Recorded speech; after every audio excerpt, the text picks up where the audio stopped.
السلام علیکم ورحمۃ اللہ وبرکاتہ۔ روزانہ فضائل اعمال کی 10 منٹ تعلیم سننے کے لیے ہماری اس چینل کو سبسکرائب کریں اور گھنٹی کا بٹن دبانا بالکل بھی نہ بھولیے۔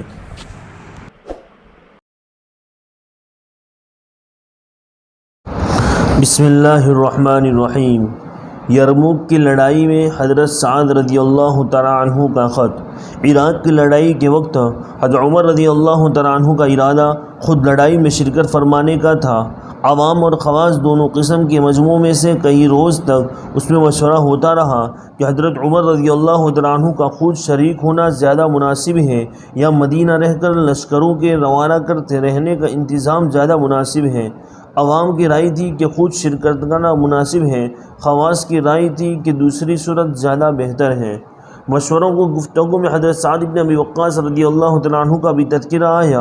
ان کو سب نے پسند کر لیا کہ ان کو اگر بھیجا جاوے تو بہت مناسب ہے۔ پھر حضرت عمر رضی اللہ تعالیٰ عنہ کی جانے کی ضرورت نہیں۔ حضرت سعد رضی اللہ تعالیٰ عنہ بڑے بہادر اور عرب کے شیروں میں شمار ہوتے تھے۔ غرض تجویز ہو گئی اور ان کو بھیج دیا گیا۔ جب قادسیہ پر حملہ کے لیے پہنچے تو شاہ کسریٰ نے ان کے مقابلے کے لیے رستم کو، جو مشہور پہلوان تھا، تجویز کیا۔ رستم نے ہر چند کوشش کی اور بادشاہ سے بار بار اس کی درخواست کی کہ مجھے اپنے پاس رہنے دیں۔ خوف کا غلبہ تھا، مگر اظہار اس کا کرتا تھا کہ میں یہاں سے لشکروں کے بھیجنے میں اور صلاح مشورہ میں مدد دوں گا، مگر بادشاہ نے، جس کا نام یزدجرد تھا، قبول نہ کیا اور اس کو مجبوراً جنگ میں شریک ہونا پڑا۔ حضرت سعد رضی اللہ تعالیٰ عنہ جب روانہ ہونے لگے تو حضرت عمر رضی اللہ تعالیٰ عنہ نے ان کو وصیت فرمائی، جس کے الفاظ کا مختصر ترجمہ یہ ہے: سعد، تمہیں یہ بات دھوکے میں نہ ڈالیں کہ تم حضور صلی اللہ علیہ وسلم کے ماموں کہلاتے ہو اور حضور صلی اللہ علیہ وسلم کے صحابی ہو۔ اللہ تعالیٰ تو برائی کو برائی سے نہیں دھوتے بلکہ برائی کو بھلائی سے دھوتے ہیں۔ اللہ تعالیٰ کے اور بندوں کے درمیان کوئی رشتہ نہیں، اس کے یہاں صرف اس کی بندگی قبول مقبول ہے۔ اللہ کے یہاں شریف رذیل سب برابر ہیں، سبھی اس کے بندے ہیں اور وہ سب کا رب ہے۔ اس کے انعامات بندگی سے حاصل ہوتے ہیں۔ ہر امر میں اس چیز کو دیکھنا جو حضور صلی اللہ علیہ وسلم کا طریقہ تھا، وہی عمل کی چیز ہے۔ میری اس نصیحت کو یاد رکھنا، تم ایک بہت بڑے کام کے لیے بھیجے جا رہے ہو، اس سے چھٹکارا صرف حق کے اتباع سے ہو سکتا ہے۔ اپنے آپ کو اور اپنے ساتھیوں کو خوبی کا عادی بنانا، اللہ کے خوف کو اختیار کرنا، اور اللہ کا خوف دو باتوں میں جمع ہوتا ہے: اس کی اطاعت میں اور گناہ سے پرہیز کرنے میں۔ اور اللہ کی اطاعت جس کو بھی نصیب ہوئی، دنیا سے بغض اور آخرت کی محبت سے نصیب ہوئی۔ اس کے بعد حضرت سعد رضی اللہ تعالیٰ عنہ نہایت بشاشت سے لشکر لے کر روانہ ہوئے، جس کا اندازہ اس خط سے ہوتا ہے جو انہوں نے رستم کو لکھا، جس میں وہ لکھتے ہیں: فَإِنَّ مَعِيَ قَوْمًا يُحِبُّونَ الْمَوْتَ كَمَا يُحِبُّونَ الْأَعَاجِمُ الْخَمْرَ۔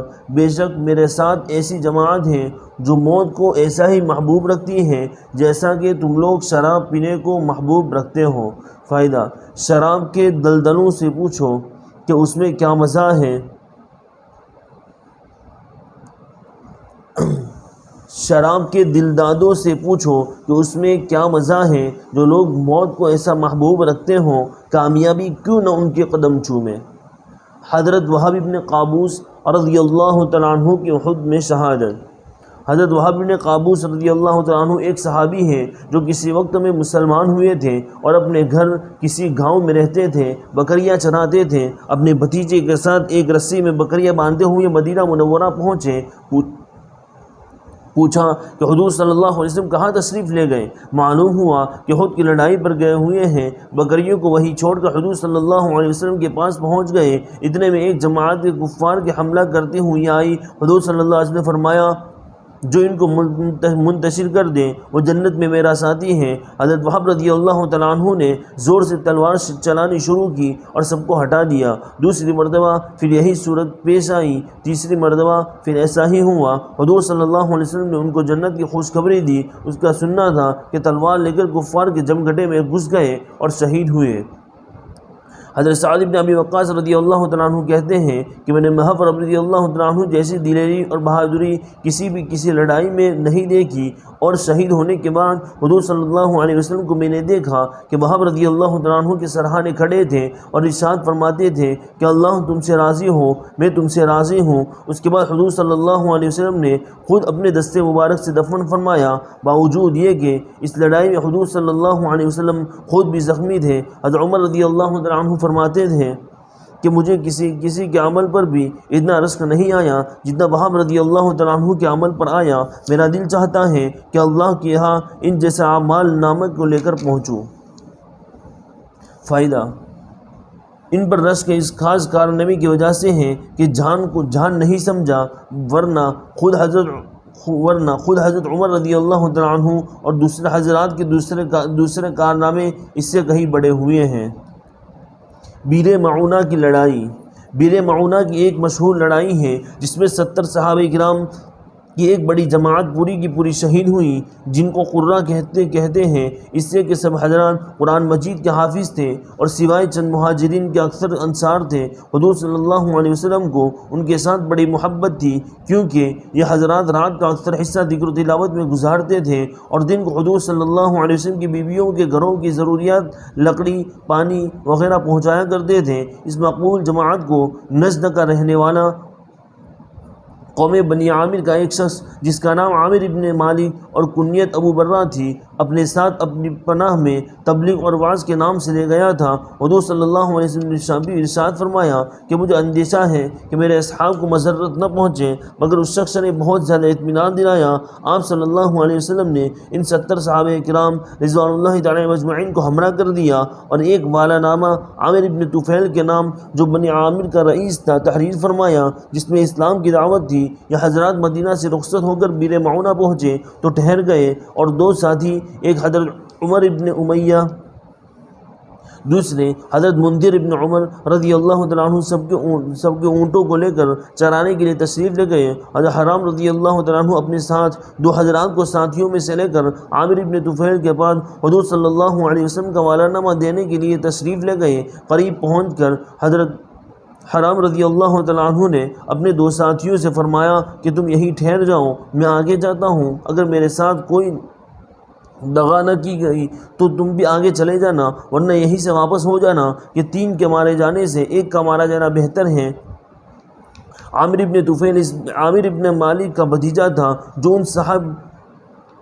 ان صحابہ رضی اللہ تعالیٰ عنہ کو اپنے ساتھ لایا تھا۔ اس کو اسلام اور مسلمانوں سے خاص عداوت تھی۔ حضرت حرام رضی اللہ تعالیٰ عنہ نے والا نامہ دیا تو اس نے غصے میں پڑھا بھی نہیں، بلکہ حضرت حرام رضی اللہ تعالیٰ عنہ کے ایک ایسا نیزہ مارا جو پار نکل گیا۔ حضرت حرام رضی اللہ تعالیٰ عنہ فزت ورب الکعبہ، رب کعبہ کی قسم میں تو کامیاب ہو گیا کہہ کر جا بحق ہو گئے۔ اس نے نہ اس کی پرواہ کی کہ قاصد کو مارنا کسی قوم کے نزدیک بھی جائز نہیں، اور نہ اس کا لحاظ کیا کہ میرا چچا ان حضرات کو اپنی پناہ میں لایا ہے۔ ان کو شہید کرنے کے بعد اس نے اپنی قوم کو جمع کیا اور اس پر آمادہ کیا کہ ان مسلمانوں میں سے ایک کو بھی زندہ نہ چھوڑو، لیکن ان لوگوں نے ابو برہ کی پناہ کی وجہ سے تردد کیا تو اس نے آس پاس کے اور لوگوں کو جمع کیا اور بہت بڑی جماعت کے ساتھ ان 70 صحابہ کرام رضوان اللہ تعالی علیہم اجمعین کا مقابلہ کیا۔ یہ حضرات آخر کہاں تک مقابلہ کرتے اور چاروں طرف سے کفار میں گھرے ہوئے تھے، بجز ایک کعب ابن زید رضی اللہ تعالیٰ عنہ کے،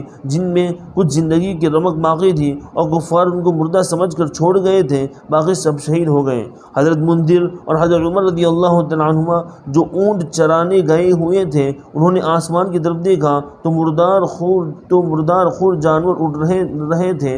دونوں حضرات یہ کہہ کر لوٹے کہ ضرور کوئی حادثہ پیش آیا۔ یہاں آ کر دیکھا تو اپنے ساتھیوں کو شہید پایا اور سواروں کو خون کی بھری ہوئی تلواریں لیے ہوئے ان کے گرد چکر لگاتے دیکھا۔ یہ حالت دیکھ کر دونوں حضرات ٹھٹکے اور باہم مشورہ کیا کہ کیا کرنا چاہیے۔ عمر ابن امیہ رضی اللہ تعالیٰ عنہ نے کہا کہ چلو واپس چل کر حضور صلی اللہ علیہ وسلم کو اطلاع دیں، مگر حضرت منذر رضی اللہ تعالیٰ عنہ نے جواب دیا، خبر تو ہو ہی جاوے گی، میرا تو دل نہیں مانتا کہ شہادت کو چھوڑوں اور اس جگہ سے چلا جاؤں جہاں ہمارے دوست پڑے سو رہے ہیں، آگے بڑھو اور ساتھیوں سے جا ملو۔ چنانچہ دونوں آگے بڑھے اور میدان میں کود گئے۔ حضرت منذر رضی اللہ تعالیٰ عنہ شہید ہوئے۔